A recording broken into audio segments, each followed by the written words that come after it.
खर्चे की बात कर रहे हैं, आपने कितना लाख करोड़ रुपया आपने माफ करते हैं पूंजीपतियों का हर साल, एक बार नहीं, हर साल आप जो माफ करते हैं उसका कितना परसेंट इसके अंदर लगता है, जरा उसको बताइए। भारत की स्वतंत्रता के अमृत काल के अंदर आप भारत के स्वतंत्रता की जो भी सबसे बड़ा प्रतीक है हमारा संविधान, उसका आप सत्यानाश कर देंगे। कम से कम 20 संशोधन इन्होंने करने होंगे।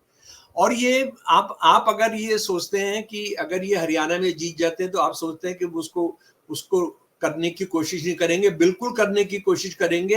ये क्या क्या करा सकते हैं उसका हमने हमने उसका नतीजा हमने पिछले दिनों के अंदर उस सबको देखा है। ये मनुस्मृति का मैं ये चाहता हूं कि आप चैप्टर 2 और चैप्टर 5 निकाल ले मेरे प्यारे दोस्तों, आप पढ़ें। चैप्टर 2 ये कहता है कि वो बहुत भगवानों की धरती है जहां पर कुर्बानी के लिए, जहां पर बलि के लिए काले हिरन घूमते हैं, वो जो है वह ब्राह्मणों की धरती है, वह भगवान की सबसे प्रिय धरती है। उसके बाद चैप्टर 5 का जो 31वां श्लोक है, 31 और 32वां श्लोक, वो साफ कह रहे हैं कि मीट खाना जो है वो गॉड्स को खुश करने के लिए बहुत ज्यादा जरूरी है। अरे आप क्या बेरोजगारी, महंगाई, इस शिक्षा की, स्वास्थ्य सेवाओं की क्या बात कर रहे हैं? असली मसले तो कुछ और हैं जो मोदी जी को रात को सपने में आ जाते हैं।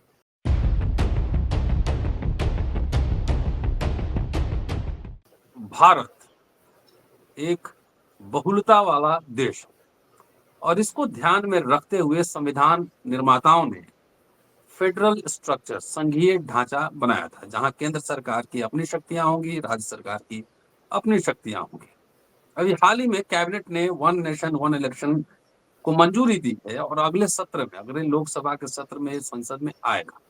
इस पे विरोध शुरू हो गया। कई राजनीतिक दलों ने, कांग्रेस, आम आदमी पार्टी, सपा, जेडीयू, तमाम राजनीतिक दलों ने विरोध किया है। क्या देश में समस्या सिर्फ इलेक्शन का नहीं, क्या एक समय में इलेक्शन हो जाएगा तो क्या देश की बेरोजगारी, कम्युनल वायलेंस, हेटरेट, महंगाई, सारे कुछ इससे खत्म हो जाएगा?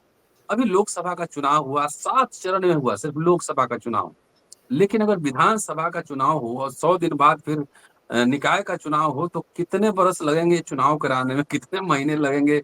सिक्योरिटी का क्या होगा? ये कश्मीर में चुनाव कराने में तो दिक्कत हो रही है, तो पूरे भारत में एक साथ कराएंगे क्या? मतलब इन नोटबंदी की तरह है क्या? कोई मेरे समझ में नहीं आ रहा। मैं पॉलिटिकल साइंटिस्ट नहीं हूँ। इससे लोगों के वोट देने के अधिकार पर क्या फर्क पड़ेगा? क्या संविधान संशोधन होगा तो कितने संशोधन होंगे? पीपुल्स रिप्रेजेंटेशन एक्ट को कैसे बदला जाएगा? तमाम ऐसे पहलू हैं जिसे समझना बेहद जरूरी है। दोस्तों, रतनलाल बोल रहा हूँ और आप देख रहे हैं अम्बेडकरनामा। मैं इतिहास का छात्र हूँ। शमसुल साहब हैं पॉलिटिकल साइंस के स्टूडेंट, टीचर रहे हैं। 4 दशक से ज्यादा पढ़ने पढ़ाने का अनुभव है। आज चर्चा शमसुल साहब से इसी विषय पर। स्वागत है सर। जय भीम। जी, बहुत धन्यवाद। जय भीम, इनकलाब जिंदाबाद। आपने तो बता ही दिया है डॉक्टर रतनलाल की रोटी रोजी, बेरोजगारी, हिंसा, औरतों के खिलाफ हिंसा, शिक्षा की सुविधाओं का खात्मा, स्कूल, हजारों की तादाद में स्कूल बंद हो रहे हैं।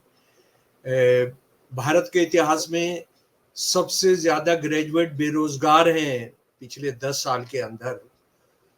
तो उन सब से आपने ध्यान बटाना है तो क्या करना है? आपने कोई ना कोई शोषा खड़ा करना है। आपने कुछ ना कुछ इस तरह की हरकत करनी है कि जो हेडलाइन है वो कोई दूसरी बनी रहे और ये ऐसा लगे कि अरे आप क्या बेरोजगारी, महंगाई, इस शिक्षा की, स्वास्थ्य सेवाओं की क्या बात कर रहे हैं? असली मसले तो कुछ और हैं जो मोदी जी को रात को सपने में आ जाते हैं। और वो सपने में जो आते हैं तो उसके बाद वो हमारे उपराष्ट्रपति कह भी चुके हैं कि वो जो अगर आपने कल उनका भाषण पढ़ा है कि वो जो स्पुतनिक चला था अब वो ऊपर ऊपर जो है किसके अंदर है वो तमाम उसको हम क्या कहेंगे कि वो ऊपर अब निकल गया है, चांद की तरफ निकल गया है। अब अगर उपराष्ट्रपति जी सही कह रहे हैं और वो कहीं चांद पर पहुंचकर लग जाए तो तब भी पता लगेगा कि मोदी जी कहीं पहुंच गए, लेकिन यहाँ तो ये है कि वो जो घूमकर ऊपर क्या क्या कर रहा है, खुराफात, माफ कीजिएगा, तो वो आपके सामने है। जरा सा इसको, इस पर आने से पहले डॉक्टर रतनलाल जी, हम एक चीज समझ लें कि आरएसएस से जुड़े हुए जो लोग होते हैं, जो आज शासन में हैं, जो सत्ता में हैं, उनको इनका जो गुरु है, सबसे इम्पोर्टेंट गुरु है गोलवालकर, माधव सदाशिव गोलवालकर। उन्होंने सन 1940 में ही कह दिया था, क्या कह दिया था जरा मैं उनके शब्दों में, और ये हिंदी के शब्द उनके ही हैं, एक ध्वज के नीचे एक नेता के मार्गदर्शन में एक ही विचार से अनुप्राणित होकर राष्ट्रीय स्वयंसेवक संघ हिंदुत्व की प्रखर ज्योति इस विशाल भूमि के कोने कोने में प्रज्वलित कर रहा है। यानी एक झंडा, एक नेता और एक आइडियोलॉजी के तहत। और वो जाहिर है कि ये सन 1940 के अंदर उन्होंने कहा, और उसके बाद उन्होंने ये भी सबक नहीं सीखा कि हम सन 1940 के अंदर हमारा संविधान बन गया। उसने एक भारत दुनिया के इतिहास में पहली बार एक ऐसा जबरदस्त संविधान बनाया जिसमें प्रजातंत्र था, जिसमें फ्रेटर्निटी थी, जिसमें लिंग जाति का भेदभाव नहीं था। तो उसको आपने माना नहीं कभी भी। और एक दूसरी दिक्कत आरएसएस की है, जो असल में ब्राह्मणवाद से निकल कर आती है। बाबा साहब ने भी कहा कि ब्राह्मणवाद जो है वो, उसका ब्राह्मणों से ही कोई लेना देना नहीं होता, लेकिन ब्राह्मणवाद एक ऐसी सोच है कि सब कुछ एक ही रंग का होगा, वो जो कहेंगे वही होगा। जैसे वो भारत के इतिहास की व्याख्या कर रहे हैं, तो भारत के इतिहास की व्याख्या क्या हो रही है, उसमें श्रवण हुए, उसमें जैन धर्म के देने वाले आए, उसके दार्शनिक आए, अपने चारवाक आए, इस्लाम आया, क्रिश्चियनिटी आई। उसका कोई लेना देना नहीं है भारत के इतिहास से। भारत का इतिहास, जो फिर परसों आरएसएस के मुखिया ने कहा कि वेद जो है वो भारत का इतिहास है, तो आपने वेदों का एक एक एक नजर से आप जो है सबको एक ही रंग में आप रंग दे रहे हैं। और उसके मैं आपको कितने उदाहरण दे सकता हूं डॉक्टर रतनलाल जी। कम से कम 20 संशोधन इन्होंने करने होंगे। और ये आप अगर ये सोचते हैं कि अगर ये हरियाणा में जीत जाते हैं तो आप सोचते हैं कि उसको करने की कोशिश नहीं करेंगे। बिल्कुल करने की कोशिश करेंगे। ये क्या क्या करा सकते हैं उसका हमने उसका नतीजा हमने पिछले दिनों के अंदर उस सबको देखा है। ये लेटरल एंट्री और कैसे इन्होंने आरक्षण को पूरे तौर पर खत्म किया है, कैसे इन्होंने शिक्षा संस्थानों का सत्यानाश किया है, कानून में बहुत बदलाव किए बिना। तो ये कानून बदलने में भी इनको कोई ज्यादा परेशानी नहीं होगी। देखिए, एक हमारे संविधान के अंदर एक धारा है, वो धारा है 300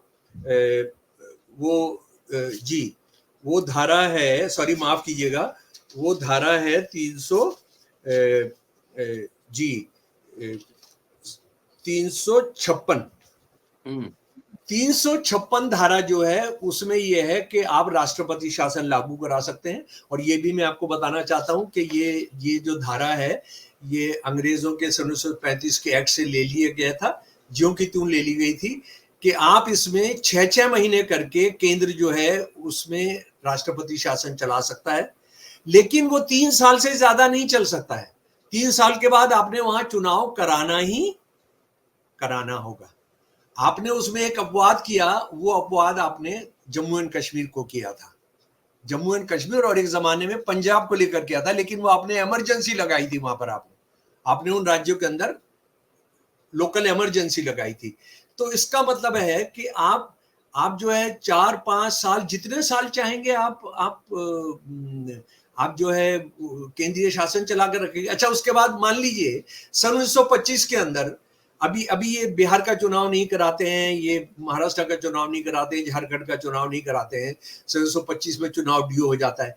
तो सन 1925 में भी जरूर नहीं चुनाव कराएंगे, वहां कोई बम फुड़वा देंगे, वहां कोई हिंसा करवा देंगे, वहां कुछ ऐसा ऐसा माहौल पैदा कर देंगे कि जिसके अंदर कहेंगे अभी चुनाव नहीं हो सकता, और फिर एक रेजोल्यूशन पास कर लेंगे अमेंडमेंट के बाद कि आप जो है हम इसको अगले 5 साल के लिए टालते हैं।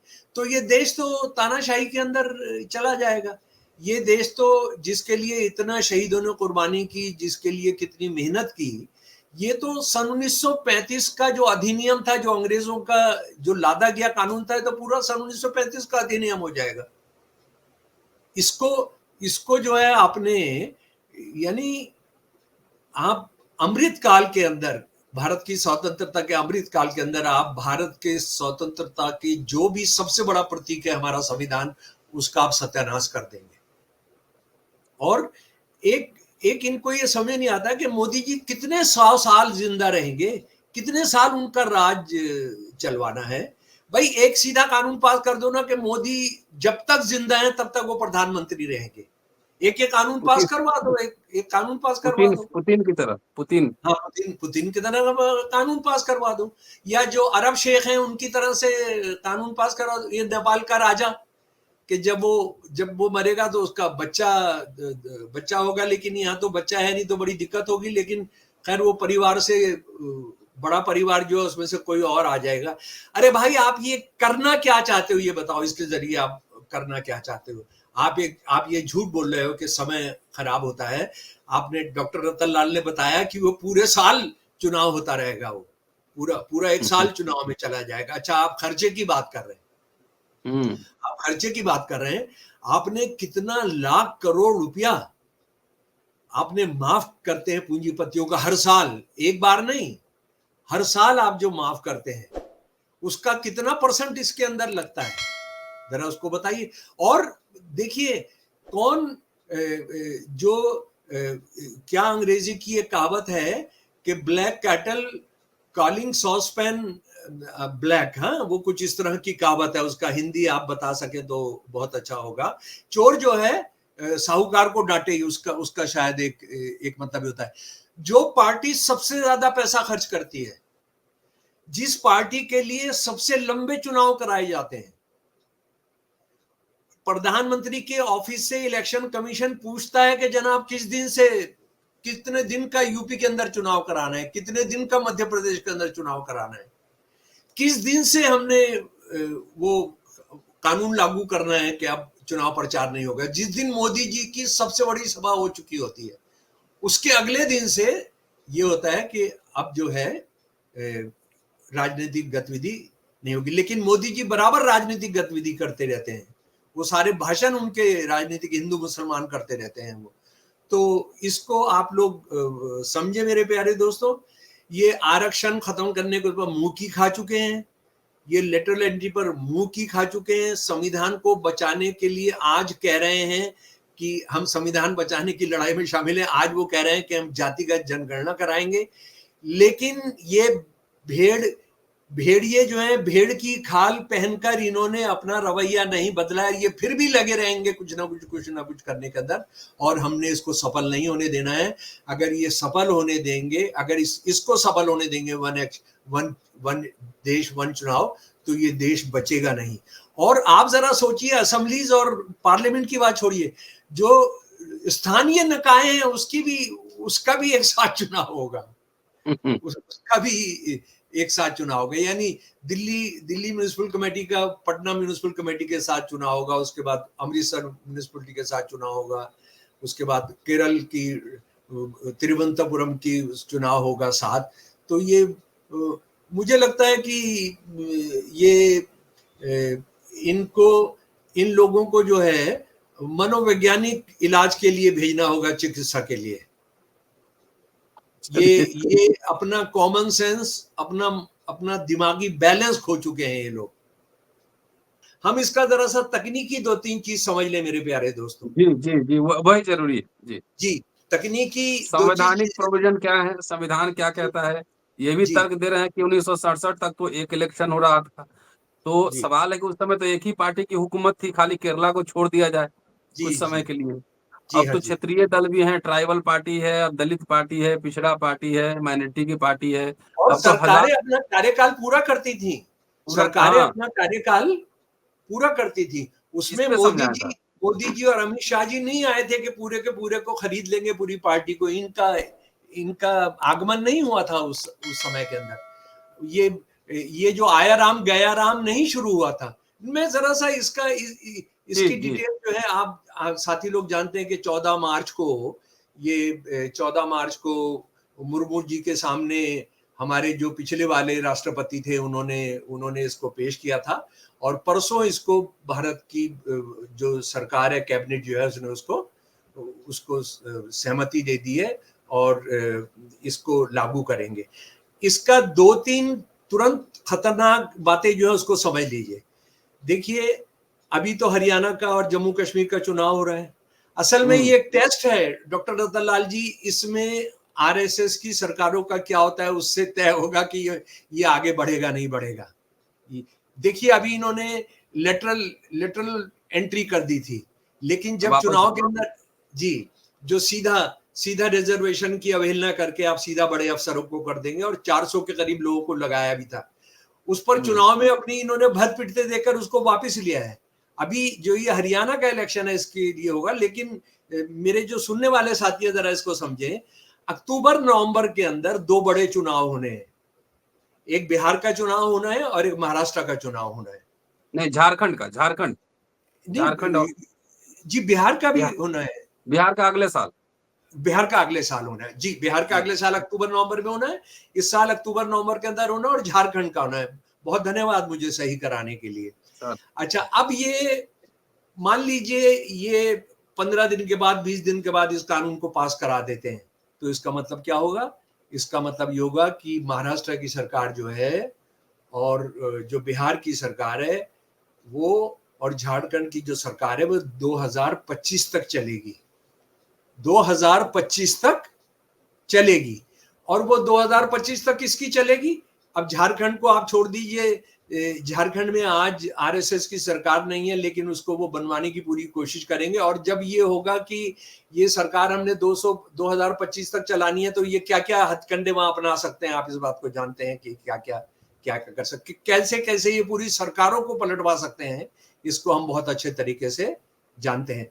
अच्छा, संविधान में जो बहुत गंभीर दिक्कतें पैदा होने जा रही हैं, वो एक दिक्कत तो ये है कि 5 साल के बाद चुनाव होना चाहिए। भारत के संविधान की एक बुनियादी शर्तों में से है। भारत के सुप्रीम कोर्ट ने एक नहीं 10 मुकदमों में कहा है कि 4 चीजें हैं जो इसके स्तंभ हैं, प्राइमरी इसके स्तंभ हैं। नंबर 1 है रूल ऑफ लॉ, नंबर 2 है इलेक्शंस, नंबर 3 है फेडरलिज्म, नंबर 4 है जुडिशियल रिव्यू। जी, अच्छा, फेडरलिज्म से आरएसएस वाले कितनी नफरत करते हैं उसका भी मैं आपको बताना चाहता हूं कि आरएसएस का जो गुरु था, जिसको गुरु ऑफ हेट भी कहते हैं, प्रोफेसर रामचंद्र गुहा, उसने जो कहा, मैं एक देश एक राज्य का समर्थन करता हूं। भारत में केंद्रीय शासन होना चाहिए, और शासन व्यवस्था की दृष्टि से राज्य केवल क्षेत्र होने चाहिए, वो राज्य नहीं होने चाहिए। उसने एक और भाषण में कहा, गोलवलकर ने, कि हमारे लिए प्रभावी कदम ये होगा कि हम अपने देश के विधान से संवैधान सांघिक ढांचे की संपूर्ण चर्चा को सदैव के लिए समाप्त कर दें। एक राज्य के अर्थात भारत के अंतर्गत अनेक अर्धस्वायत्त राज्यों के अस्तित्व को मिटा दें तथा एक देश एक राज्य एक विधानमंडल एक कार्यपालिका घोषित करें। ये गोलवलकर की सारी चीजों को आप लागू करना चाह रहे हैं, इसके अलावा आप कुछ भी नहीं कर रहे। सुप्रीम कोर्ट ये कह रही है कि फेडरलिज्म जो है 4 जो बुनियादी स्तंभ है उसमें से एक है, इसको कोई छू नहीं सकता है। लेकिन आप उसको छुएंगे, आप उसको करेंगे। अच्छा, अब देखिए एक इसमें क्या क्या करना, जैसे एक और इनका पागलपन चल रहा है कि भारत जो है वो एक शाकाहारी देश है,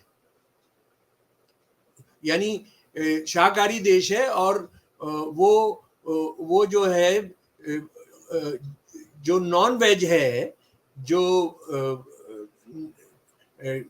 जिसको हम कहेंगे कि आप मांसाहार जो है, वो मांसाहार जो है वो भारत विरोधी है, वो हिंदू विरोधी है, और वो भारत विरोधी है।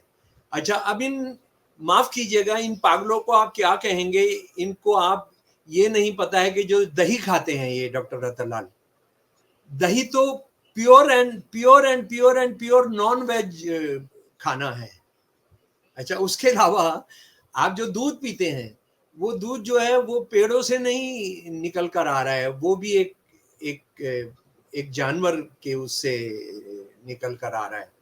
तो इनको आप क्या समझा सकते हैं? और आप जो है ये शाकाहार को ही लेके के सारे देश को एक रंग में रंग देना है। मैंने उसके लिए कुछ तथ्य आपके लिए जमा किए हैं, अपने सुनने वालों के लिए जमा किए हैं, कि मैं ये बताना चाहता हूं कि ये बहुत बात करते हैं कि मनुस्मृति को हमने लागू करना है। 26 नवंबर 1946 को 49 को भारत के संविधान सभा ने संविधान पास किया और 4 दिन के बाद उन्होंने कहा कि हमको मनुस्मृति चाहिए।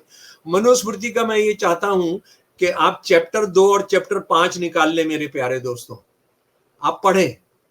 चैप्टर 2 ये कहता है कि वो बहुत भगवानों की धरती है जहां पर कुर्बानी के लिए, जहां पर बलि के लिए काले हिरन घूमते हैं। वो जो है वह ब्राह्मणों की धरती है, वह भगवान की सबसे प्रिय धरती है। उसके बाद चैप्टर 5 का जो 31वां श्लोक है, 31 और 32वां श्लोक, वो साफ कह रहे हैं कि मीट खाना जो है वो गॉड्स को खुश करने के लिए बहुत ज्यादा जरूरी है, गॉड्स को खुश करने के लिए। और आप जो है वो जो मीट नहीं खाता है भगवानों को और अपने जो मर गए बड़े बूढ़े हैं उनके लिए, तो वो एक बहुत बड़ा सिन करता है, वो बहुत बड़ा गुनाह करता है। और आप साधारण मीट को तो छोड़िए, आप काले हिरन की बात तो छोड़िए, जरा गाय के बारे में आप सुन लीजिए। गाय के बारे में बहुत प्यार करते हैं, मूर्ति लगवाते हैं आरएसएस वाले विवेकानंद जी का। विवेकानंद जी ने 2 फरवरी 1900 को अमेरिका में एक भाषण देते हुए कहा, आप अचंभित रह जाएंगे यदि प्राचीन वर्णों के आधार पर मैं कहूं कि वह अच्छा हिंदू नहीं है जो बीफ नहीं खाता है। महत्वपूर्ण अवसरों पर उसे आवश्यक रूप से बैल की बलि देनी व उसे खाना चाहिए। और ये अमेरिका की बात नहीं, वो मदुरा में, जो अब तमिलनाडु में है, वहां पर ब्राह्मणों की एक सभा के अंदर, एक वहां के लोकल ब्राह्मणों ने एक सभा बुलाई थी, उसमें उन्होंने कहा, इसी भारत में एक ऐसा समय था जब गौमांस खाए बिना कोई भी ब्राह्मण नहीं रह सकता था। ये डॉक्टर ये विवेकानंद जी कह रहे हैं। और विवेकानंद जी ने एक संस्थान बनाया, वेदांत आश्रम, जो हिंदू धर्म पर और वेदों पर जो रिसर्च करता है, उसके गाय को लेकर जो उसका एक अंक है, वैदिक आर्यंस जिनमें ब्राह्मण भी शामिल थे, मछली, मांस, यहाँ तक कि बीफ भी खाते थे। एक सम्मानित अतिथि के आतिथ्य सत्कार में बीफ परोसा जाता था। हालांकि वैदिक आर्यंस बीफ खाते थे, लेकिन उसके लिए दुधारू गायों का वध नहीं किया जाता था। ऐसी गायों के लिए अगन्य जिन्हें मारना नहीं का शब्द इस्तेमाल किया जाता था। लेकिन आगे सुनिए, लेकिन एक अतिथि गोगना जिसके लिए गौवध भी किया जा सकता है, वो माना जाता था। और अतिथि कौन होते थे? भगवान आ रहे हैं, आपके दामाद आ रहे हैं, आपके खास मेहमान आ रहे हैं, कोई गुरु आ रहे हैं, कोई ऋषि आ रहे हैं, तो आप उसके लिए गाय का भी वध कर सकते थे। तो ये जो पूरा एक इनकी जो खुराफात है कि सब जो है एक रंग में रंग देंगे, लेकिन बुनियादी बात यह है कि ये सीधे का सीधा भारत के संविधान के साथ खिलवाड़ है। चलिए, शुक्रिया सर, और इस पे देखते हैं क्या होता है। चर्चा इस पे जारी रहेगी और दोस्तों देखते रहिए अम्बेडकर नामा। जल्दी मिलता हूँ एक और एपिसोड में। शुक्रिया सर, थैंक यू। जी साथी, बहुत अच्छा।